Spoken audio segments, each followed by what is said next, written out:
We're reading in Book 2, and last week we completed our reading of Canto 2, the Kingdom of Subtle Matter. This Book 2, this is the book of the Traveller of the Worlds. The Traveller of the Worlds is King Aswapati, who is in search of the principle, the cosmic principle that will be able to transform our earthly life here into a divine life. So for that, he is being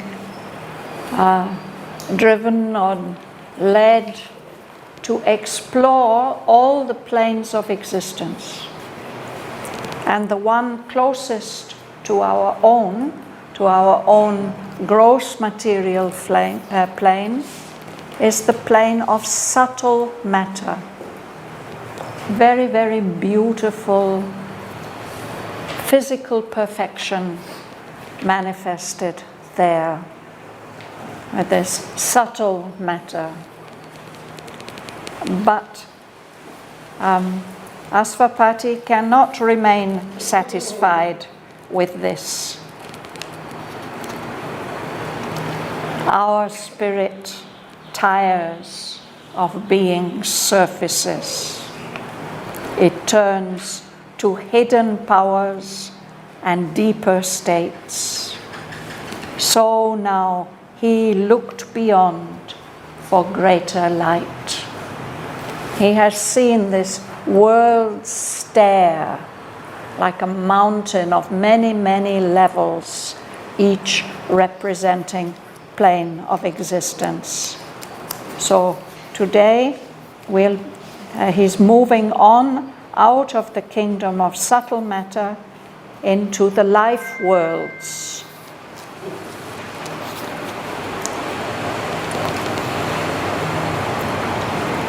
Canto 3 is called The Glory and the Fall of Life. We're on page 116. And I'm going to read a little more than usual today. There's a long introductory section, 90 lines. So I'm going to read that, and then we'll go back and look in more detail at this passage. King Aswapati has left the realm of subtle matter. An uneven, broad ascent now lured his feet. Answering a greater nature's troubled call, he crossed the limits of embodied mind and entered wide, obscure, disputed fields where all was doubt and change and nothing sure. A world of search and toil without repose.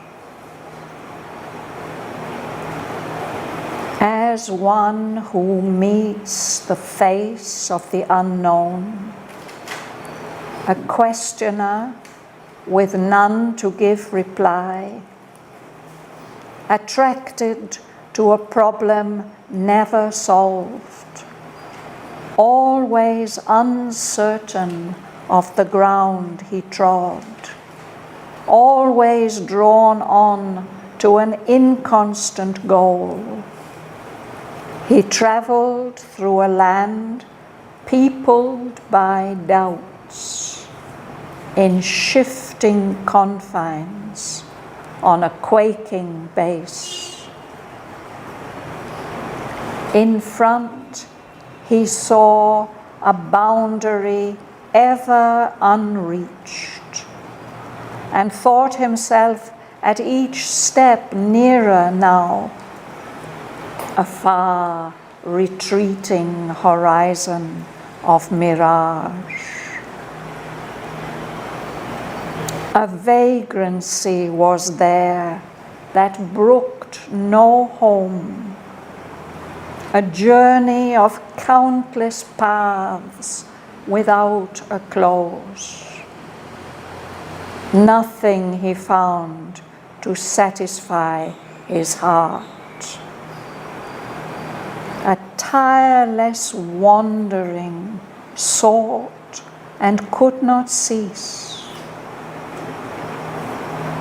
There, life is the manifest incalculable, a movement of unquiet seas, a long and venturous leap of spirit into space,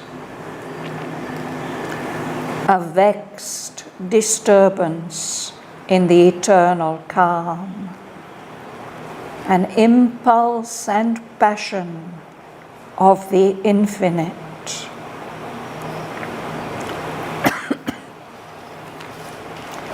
Assuming whatever shape her fancy wills, escaped from the restraint of settled forms, she has left the safety of the tried and known. Unshepherded by the fear that walks through time, undaunted by fate that dogs and chance that springs, she accepts disaster as a common risk.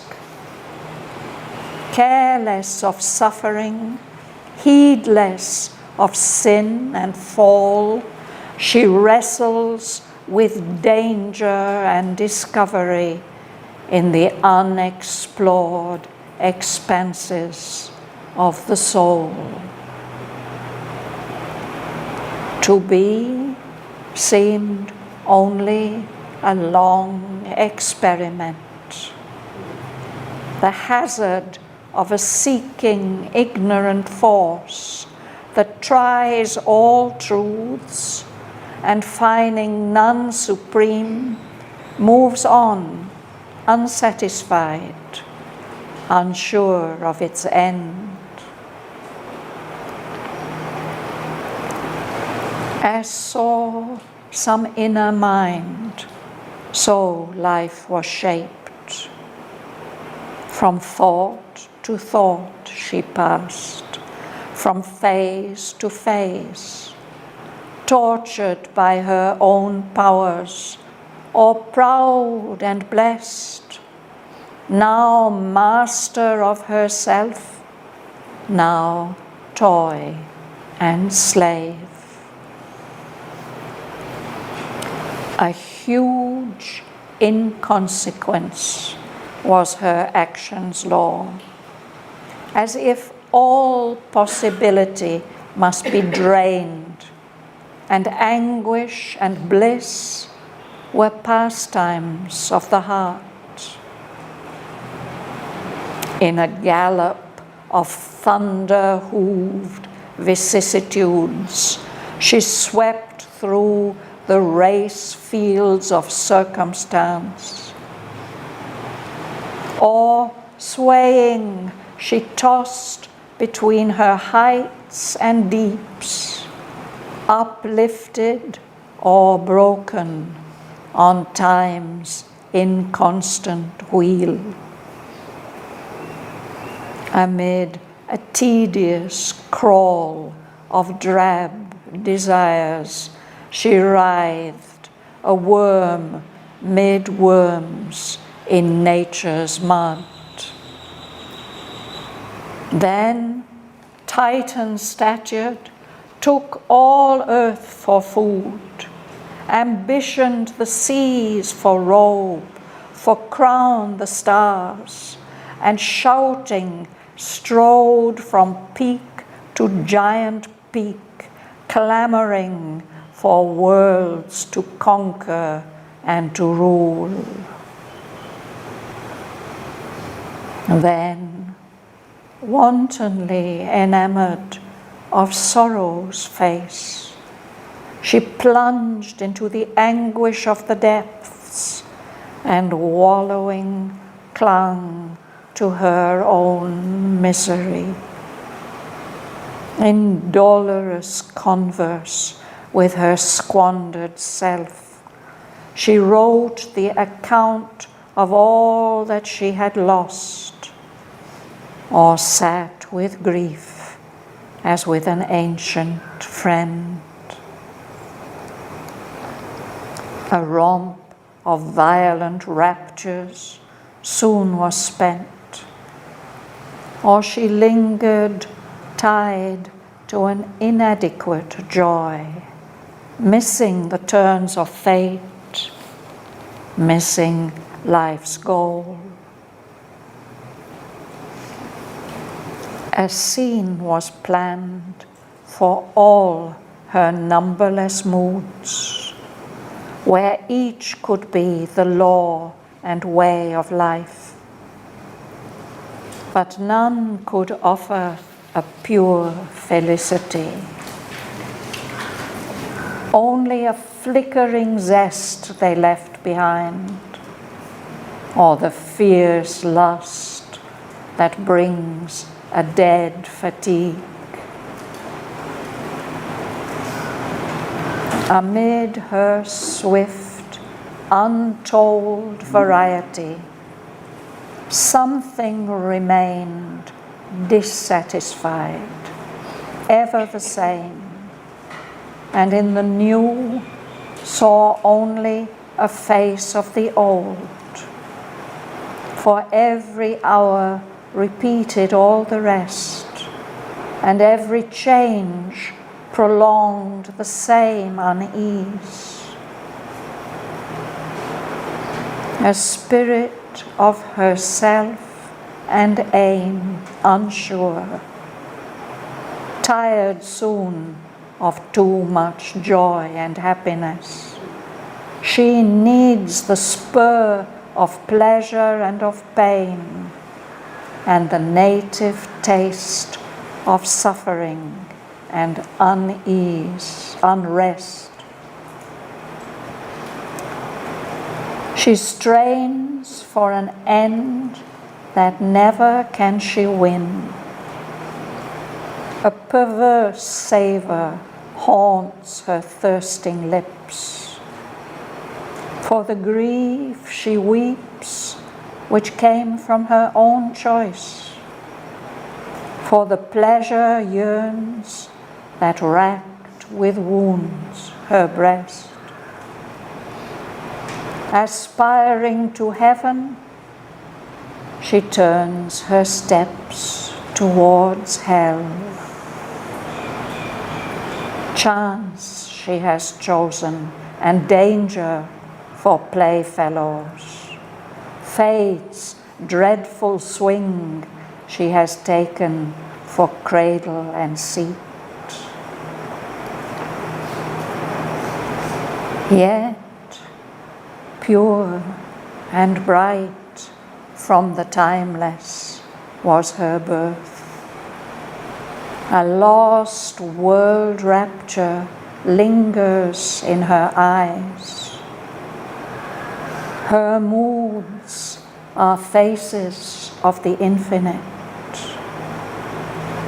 Beauty and happiness are her native right, and endless bliss is her eternal home.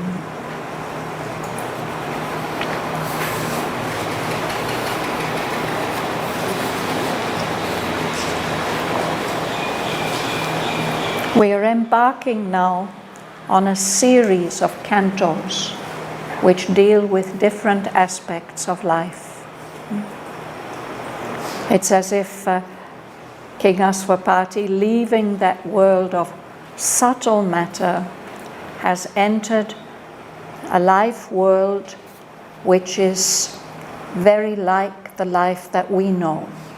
It's a subtle world, it's not a material world like ours, but it has the characteristics of life as we experience it. But at the end of this section, Sri Aurobindo tells us that the true home of life, the true nature of life, is something divine. And all these different moods that life indulges in, they are all faces of the infinite.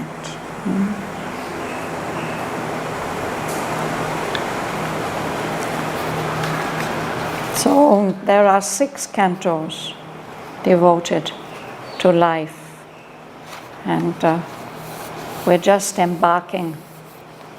This is an introductory passage about that. You will read, please, Martin? From the beginning. From the beginning, yes. The glory and the toil of life. An uneven broad ascent, now lured his feet. Answering the greater nature's troubled call, he crossed the limits of embodied mind, then entered wide, obscure, disputed fields, where all was doubt and change and nothing sure. The world of search and toil without repose. Yes. So Asvapati has just left the beautiful kingdom of subtle matter, which was full of beautiful forms and fixed perfection, but it was not satisfying to his soul, and he has to go further in his search. So his feet are lured, attracted by an uneven, broad ascent. He's starting to move up the stair of planes of existence. It's a broad path, it goes upwards, but it's uneven. It's not smooth and easy. King Asvapati is responding, answering to the call of a greater nature than the purely physical. But it's a troubled call. He goes beyond the boundaries, the limits of embodied mind.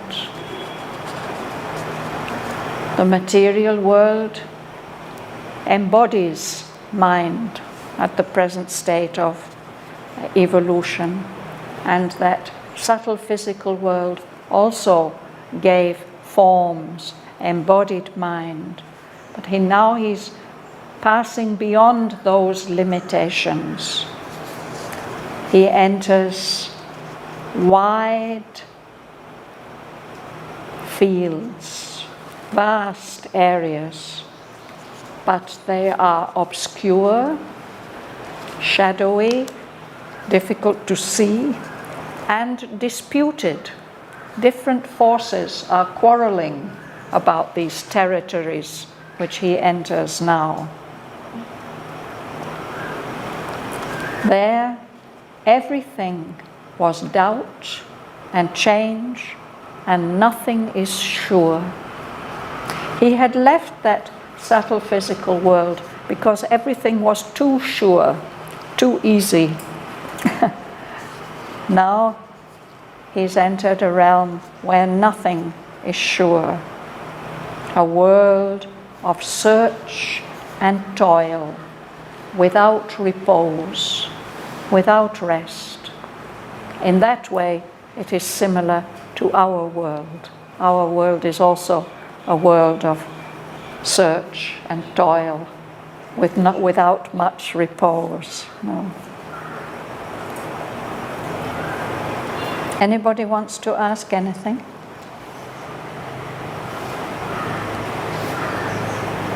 Corinne, will you read?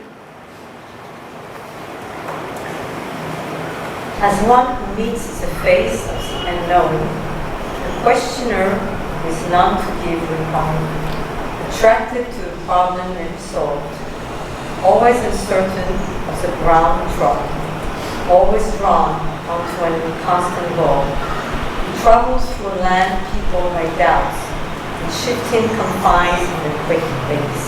Yes. So, he's facing the unknown, moving into unknown territory. He's full of questions, but there's no one to answer him. He's being attracted to a problem not yet solved, never yet solved. And as he moves, he's always uncertain of the ground he's treading on. He's exploring, and it's not firm ground. It's not matter, no. He's exploring in the spaces of the soul. He's uncertain. He can't rely on the ground that he treads on as he moves. But he's being drawn on, attracted to a goal, but that goal seems to be always shifting, inconstant. It's not always in the same place. He's traveling through a land which is peopled by doubts, full of doubt. And its borders are changing in shifting confines. Confines are limits, boundaries, frontiers. They are shifting, they're always moving. And the base is quaking, shaking, like an earthquake or like quicksand or something. He can't be sure of his footing. Kamala, would you read? In front is a boundary ever unreached, and thought himself a deep step nearer now, a far retreating horizon of mirage. A vagrancy was there that would no home, a journey of countless paths without a close. Nothing he found could satisfy his heart. A tireless wandering thought and could not Cease. Thank you. So this happens to people sometimes in the desert, no, or at sea. They see a horizon and they think they're getting nearer to it, but it just retreats further and further. So he saw a boundary, but he never reaches it. He thinks he's getting nearer with each step, but it's a far retreating horizon of mirage. Mirage are these optical illusions we get in the desert or at sea, where we think there are trees or a city, but it's just some kind of reflection in the air, something unreal. It's always moving away. In this fields that he's exploring now, there was a vagrancy. A vagrant is a person who doesn't have a home, who doesn't have a fixed abode. It's illegal in some countries. If you don't have a fixed abode, then you're a criminal. Here, this vagrancy is a state. It doesn't allow anything to have any home. To brook means to allow, to permit. It doesn't allow any home. So what is happening there is a journey of countless paths without a close. None of them come to an end. He found nothing to satisfy his heart. And then he feels this urge of tireless wandering, seeking, and he can't cease seeking because he doesn't find what he's looking for.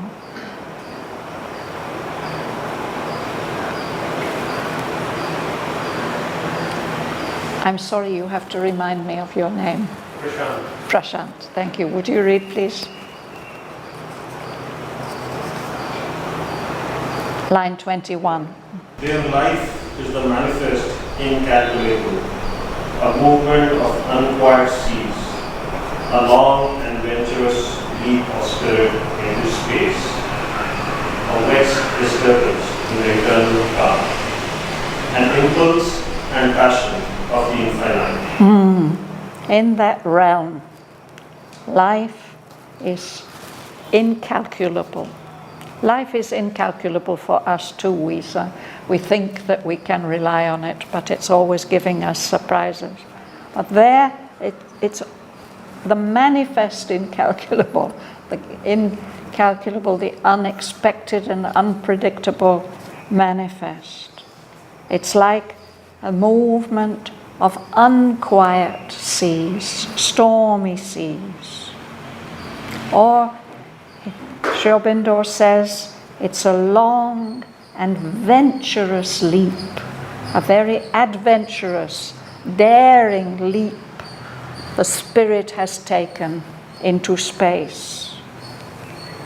A vexed disturbance in the eternal calm. Vexed means troubled, irritated, annoyed. A disturbance in the eternal calm. There shouldn't be any disturbance, no? But life gives that disturbance. It's an impulse and a passion, an intense feeling of the infinite.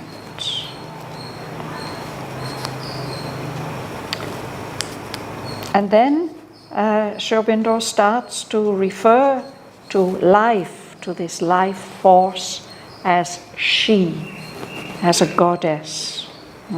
Sarojini, you'll read.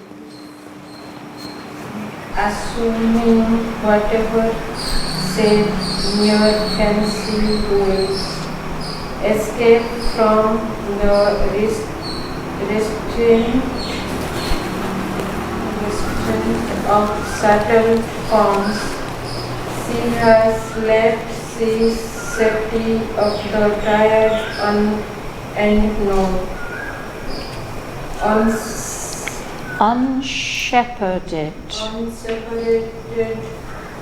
by the fear that walk through time.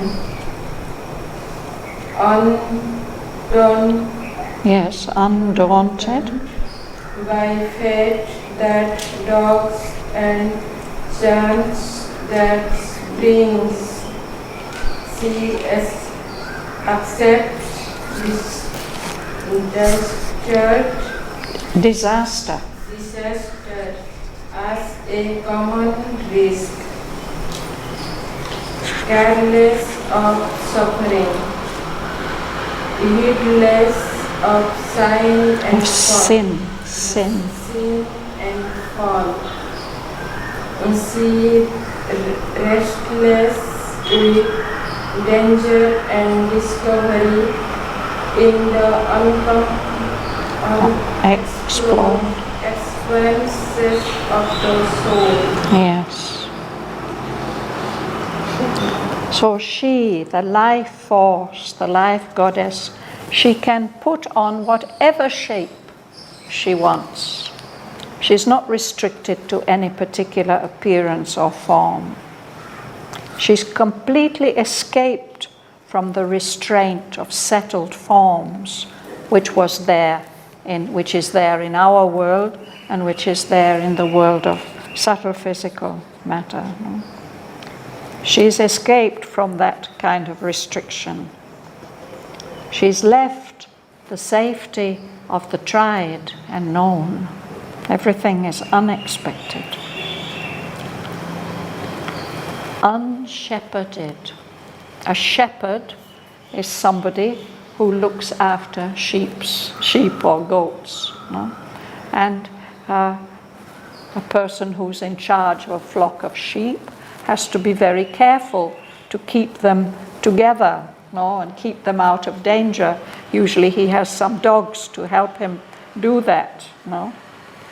So for us, in our world and our process through time, one of the things that keeps us in order and prevents us from straying like lost sheep is fear. But she has no fear.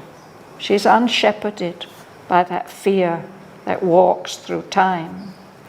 She's undaunted. It also means to be daunted means you feel worried and anxious and fearful. She's not fearful at all about fate, even though fate seems to follow us like a faithful dog at our heel. And the other thing that always seems to be threatening us is chance. Unexpectedly, chance will come and upset all our plans and expectations. No? She's not bothered about that at all. She accepts disaster as a common risk. She's careless of suffering. She doesn't care about it. She's heedless. It also means careless. She doesn't pay attention. She doesn't think about sin, the possibility of the soul's fall. She wrestles. She's battling with danger and discovery in the unexplored expanses of the soul.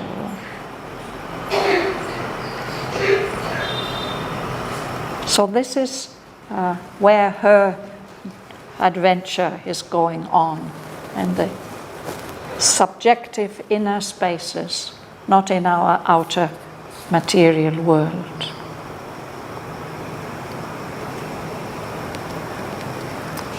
Ganga Lakshmi, would you read?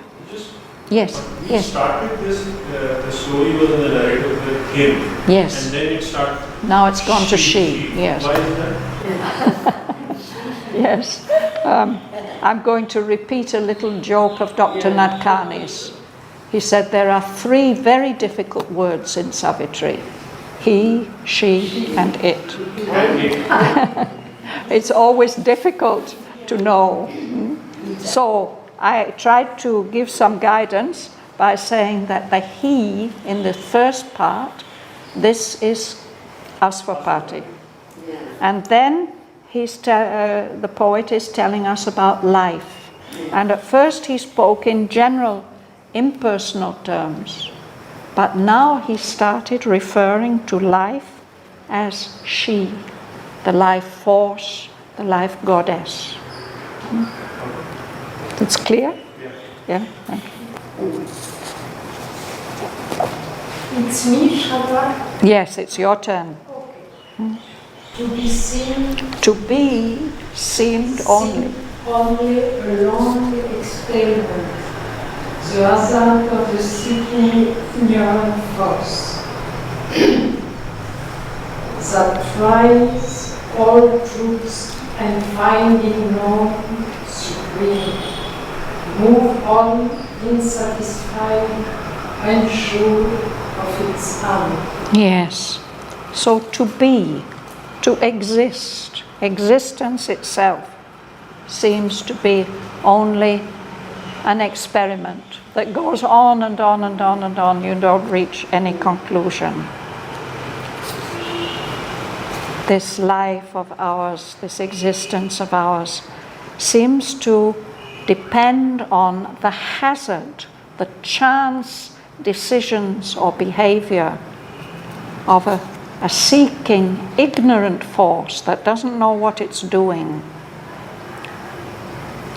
Hazard means risking things, taking risks, not knowing what will be the outcome. So this seeking, ignorant force doesn't know where it's going or what it's doing, so it tries all truths, and it's not satisfied with any of them It doesn't find any of them to be supreme. So it just moves on, unsatisfied, unsure of its end, not knowing where it is going. I think we can recognize this description of life as we experience it. Joel, would you read? As some eager mind, so life was shaped. From thought to thought she passed, from face to face, tortured by her own powers, all proud and blessed. No master of herself, no toil and slave. So we're in the worlds of life. But there are forms and movements there, and there is mind there. Life's movements are guided, perhaps, shaped, he says, by the action of some inner mind, according to what that inner mind sees and decides. So the life was shaped. And she passes from thought to thought, from one phase to another phase. Sometimes she's tortured by her own powers. Sometimes she feels proud and blessed and everything is wonderful. Now she's the master of herself and everything around. But sometimes she's like a toy, a plaything of fate, or a slave.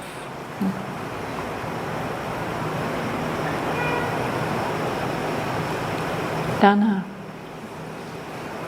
A huge inconsequence was her action's law, as if all possibility must be given, and anguish and bliss the pastimes of the heart. Inconsequence. It means there's no order, there's no sequence. This has happened, so the next thing must happen. Inconsequence. A huge inconsequence seems to be the law of her action. Everything is unpredictable. And it's as if she has to drink up all possibility, experience it to the full. So whether it is anguish, intense pain, or bliss, intense delight, all this is just kind of pastime, an amusement, a way of spending time. So this would mean the actions that did not have any fruit. That's a matter of whim and caprice. There's no order or reason or anything like that. The unpredictability of life. Sorry? The opposite of the last chapter, no? Yes, it's just the opposite. Yes. Yeah. So now he's going to give examples of that, this inconsequence. Amrita. In a gallop of thunder-hoofed vicissitudes, she swept through the race heaps of circumstances. Persuading, she took first deeply your hearts and deeds, uplifted or broken, sometimes inconstant. Yes. Vicissitudes. Those are the unexpected things that pop up in life. You know? You think you know exactly what you're going to do this morning or tomorrow morning, and then something comes in the way and stops you. Challenges, unexpected happenings. So sometimes it's as if she's riding a wild horse on a gallop of thunder-hooved vicissitudes, one unpredictable happening after another, sweeping through the race fields of circumstance, one circumstance after another. Or another way of expressing it, he says, it gives the image of something like a tree that's being blown by a very strong wind. So it's tossing one way and the other way. She's swaying, tossed between her heights and her deeps, uplifted or broken on time's inconstant wheel. This is a very common image in European sacred art of the wheel of time. And sometimes it lifts you up and you're on top of the world, but then it brings you down and crushes you.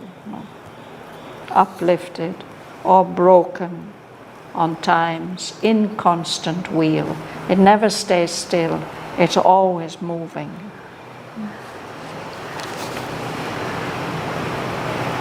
Young, would you read, please? Beneath our various core of their desires, she deeply Writhed along the arms in nature's love. When icon statues took all earth for food, envisioned the seas for war, for ground the stars, and shouted strong from peak to giant feet, clamoring for words to conquer and to rule. These are these shifts of mood, no? Sometimes she's seems to be quite content to move about like a worm in nature's mud, through a tedious crawl of drab desires, muddy, trivial amusements, writhing, wriggling like a worm in the midst of other worms, in the mud, the sticky mud and dirt of nature, lower levels of nature. But then she changes, no? Then suddenly she's Titan-statured like a gigantic being. She demands the whole earth for her food. She wants to take all the oceans, wrap them around herself for robe, wear the stars in the sky as a crown. Shouting, she strode from one mountain peak to the next, to the next, to the next, clamoring for worlds to conquer and to rule. The Rakshasic movement. Rakshasic. And then there's another shift, Kavita.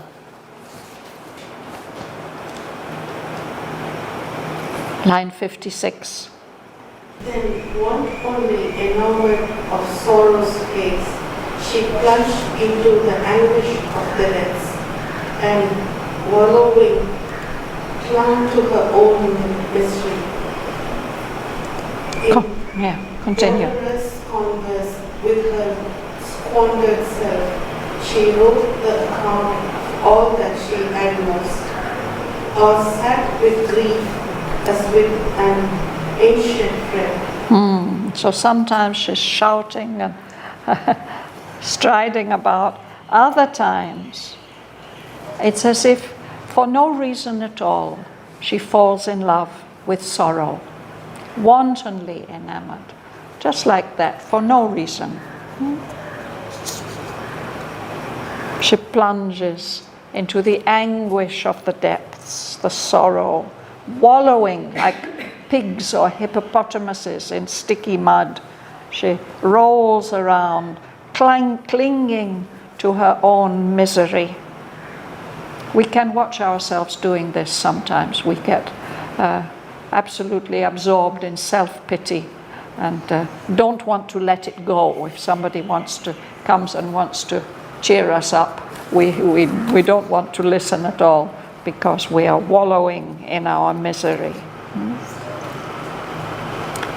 So in sorrowful converse, as if she's got a close friend and she can pour out all her woes in dolorous converse with her own squandered self, this self that she has wasted. To squander, it means to waste. She wrote the account of all that she had lost, all the wonderful things that have slipped out from her grasp, or sat with grief as with an ancient friend.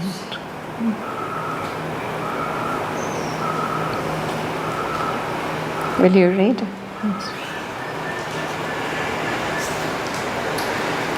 A round of violent raptures soon was spent, or she lingered, trying to an inadequate joy, missing the turns of fate, missing life's home.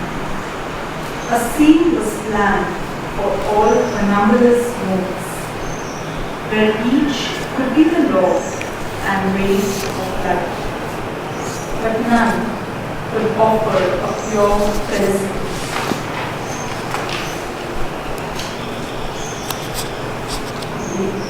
Yes?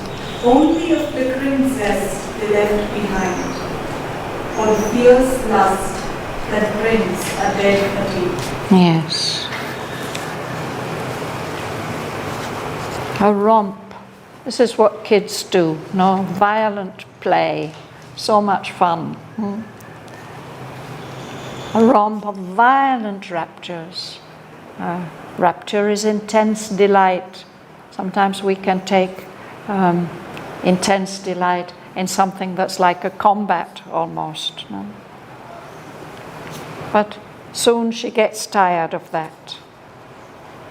On the other hand, she may linger for a long time, unnecessarily tied to a joy which is inadequate, not satisfying at all.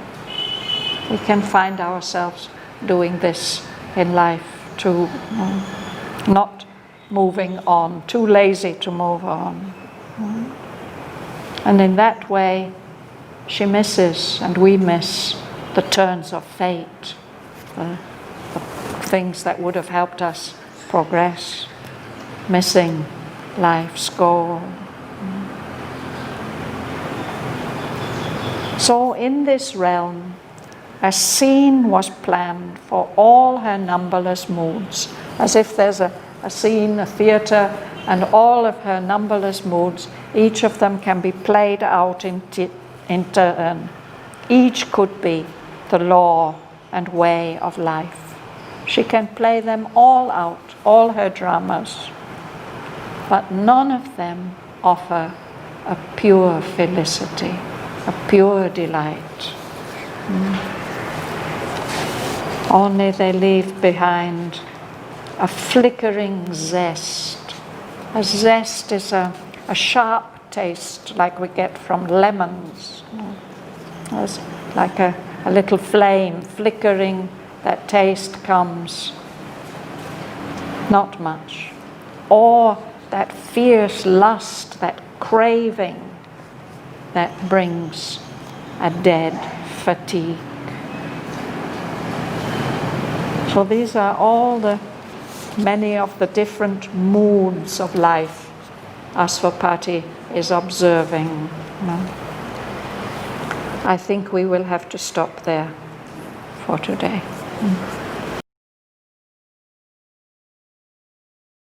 Canto 3. The Glory and the Fall of Life.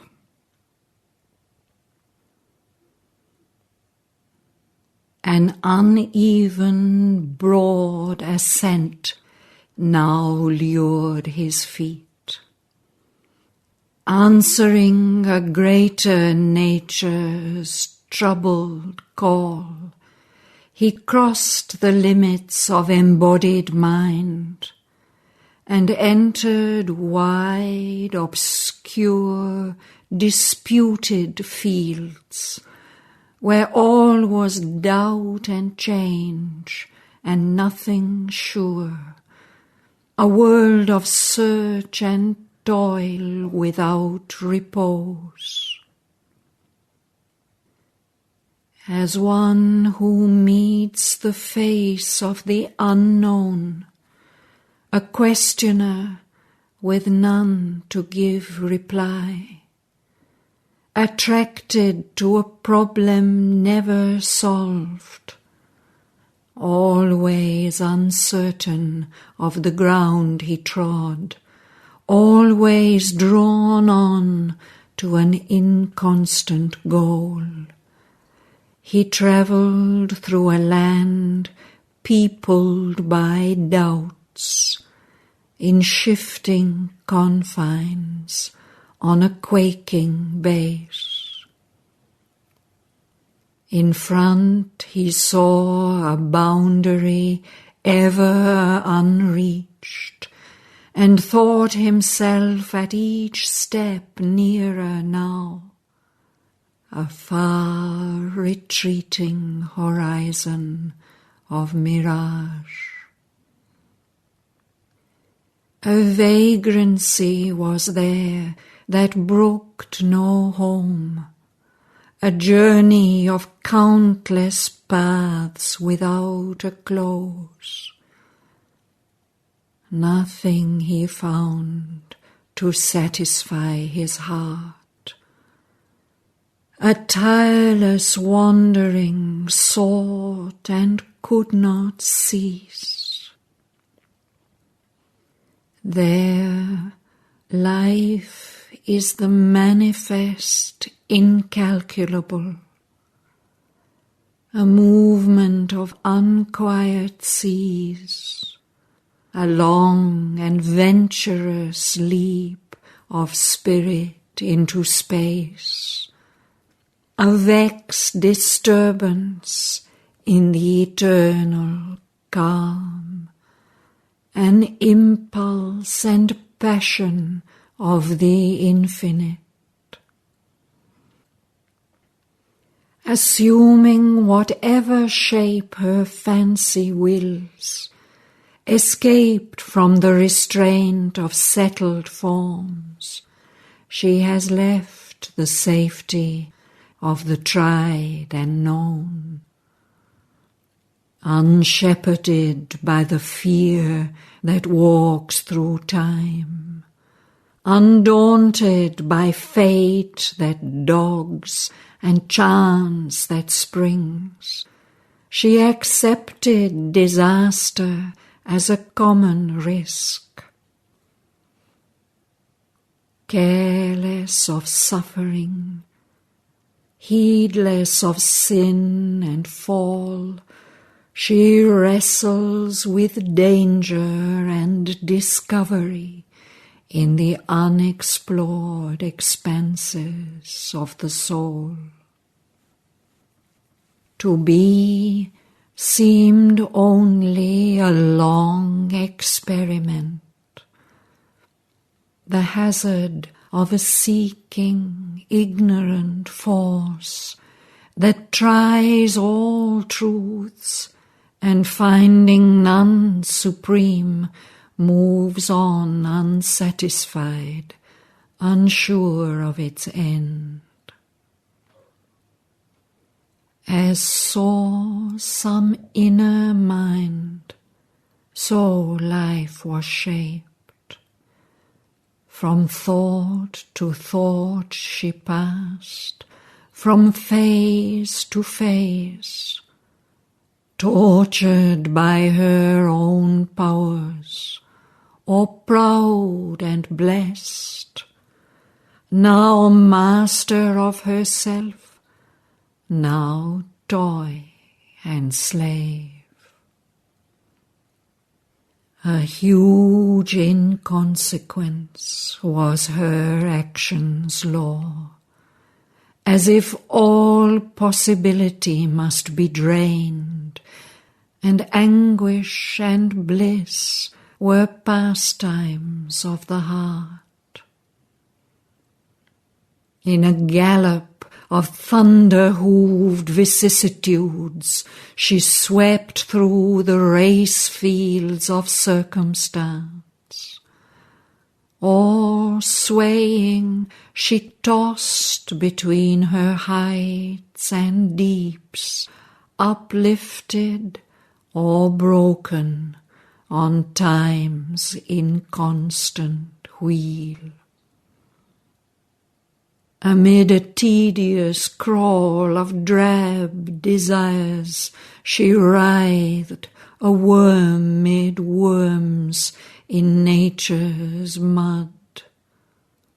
Then, Titan-statured, took all earth for food, ambitioned the seas for robe, for crown the stars, and shouting strode from peak to giant peak, clamouring for worlds to conquer and to rule. Then, wantonly enamoured of sorrow's face, she plunged into the anguish of the depths, and wallowing clung to her own misery. In dolorous converse with her squandered self, she wrote the account of all that she had lost, or sat with grief as with an ancient friend.